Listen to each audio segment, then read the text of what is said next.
Who is the best Anemo character?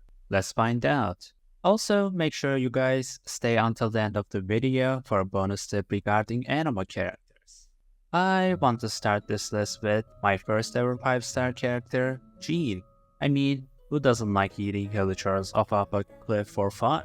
Her elemental skill has two activation methods, press and hold. When pressed, she will push enemies in front of her and deal animal damage. When held, she will create a vacuum that pulls nearby enemies towards her, but doing so she will consume 20 stamina per second.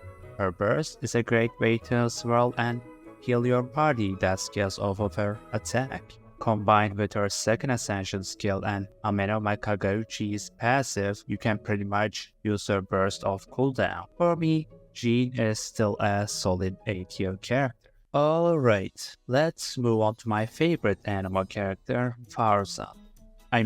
Madame Farzan. With her elemental skill, she deploys a polyhedron that deals AoE Anemo damage to enemies and also enters the Manifest Gale state that allows her to quickly use her charge attack that shreds enemies' Anemo res and grants Anemo damage bonus to your party. And her burst is literally the same thing as her first ascension skill, shreds Anemo res and grants Anemo damage bonus to your party. All in all, a great Anemo support and can also be a DPS. For me, Grandma Farzan is E+. Next up is Nahida's son, Wanderer / Scaramouche, or whatever you named it. Let me know in the comments what your Wanderer is called. For the sake of consistency though, I will be calling him Wanderer. His elemental skill is a unique one. With his first ascension skill, if his normal or charge attacks roll Hydro, Pyro, Cryo or Electro, he will gain the following buffs. For Hydro, his hovering stamina cap will increase by 20. For Pyro, his attack will increase by 30%. For Cryo, his crit rate will increase by 20%. And for Electro, he will restore 0.8 energy with his normal and charge attacks every 0.2 of a second. His burst literally steps on the enemy, which fits him perfectly in my opinion. I'll be brutally honest though, I think he's an A+ tier character. Oyo really could have done better with his kit. Let's move on to the Shy Alchemist, Sucrose. Most people tend to compare Sucrose to Kazuha, and they do have a point because they can do similar things where Kazuha excels more. But one thing Kazuha can't do is being an on-field driver, and that's one of the many things Sucrose has on Kazuha in my opinion. Her elemental skill creates a small wind spirit that pulls enemies inside of it and knocks them out, and her burst creates a big wind spirit that does the same thing. But additionally, if the wind spirit comes into contact with an element, it will deal elemental damage of that type for its duration. Her first ascension skill provides 50 elemental mastery for 8 seconds to the matching element type whenever she swirls with her attacks. And with her second ascension skill, she grants another 20% of her elemental mastery to your party for 8 seconds whenever her elemental skill or burst hits an enemy. Her being a 4-star unit means that constellations are usually easy to come by, but she has a lot of good ones. Her C1 grants an additional charge to her elemental skill. Her C2 increases her burst duration by another 2 seconds. Her C4 decreases the cooldown of her elemental skill by 1 to 7 seconds every 7 normal or charge attacks. A bit of an RNG but still a good one.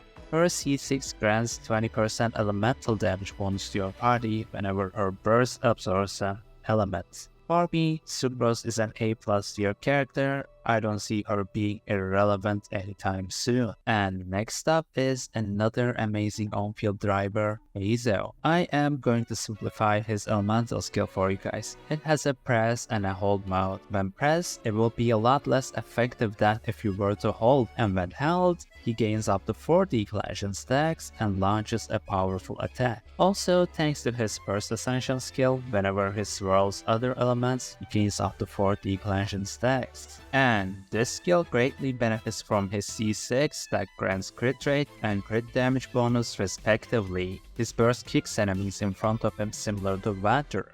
In my opinion, it can be pretty fun to play an on-field Anemo driver, because you see a lot of different colors pop up on your screen. For me, Hazel is an A tier character. Let's continue with another on-field DPS, Xiao. Unlike most other Anemo units, Xiao doesn't rely on 4-piece Viridescent Venerer set. His best in slot is the 4-piece Vermilion Hereafter set if you have the patience. And if you don't, he has a lot of 2-piece combination sets to help him. His elemental skill allows him to dash through enemies and deal Anemo damage. This skill can be used in the air as well. His burst is his biggest damage source. But be careful because Xiao will continuously lose HP in this state. His burst ascension skill is a great buff to his burst, increasing all damage dealt by Xiao up to 25%. Xiao has a unique playstyle and a big damage potential. For me, he is A+. Moving on to Sayu, the Sleepy Ninja. I'll keep this one short. Get it because Sayu is short? Starting with her elemental skill.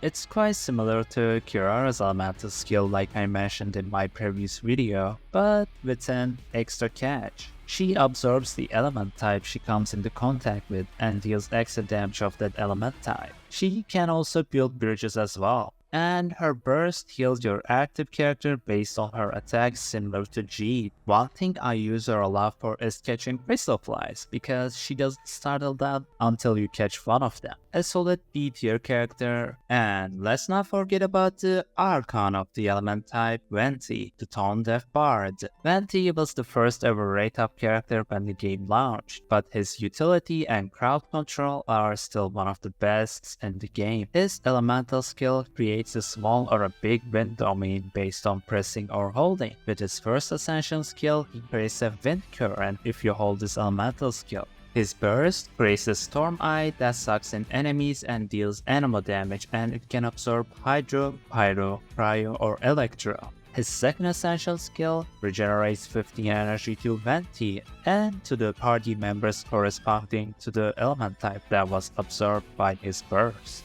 I think his constellations are unnecessary, but his C2 and C6 can be useful for Anemo DPS like Xiao and Wanderer. With that being said, I think he is an S tier character. And last but not least, Wandering Samurai Kazuha. Like I mentioned it in the Sucrose part of the video, Sucrose and Kazuha do similar things when it comes to buffing your party, and Kazuha does that a bit better than Sucrose. His elemental skill is quite good for grouping enemies together, especially in freeze teams where you want to freeze everyone. His elemental burst deals AoE Anemo damage and also extra damage of the element type it comes into contact with. His second ascension skill can be activated by either of his skills and grants elemental damage bonus based on his elemental mastery to the absorb element type. His C1 and C2 are big upgrades to his support capabilities.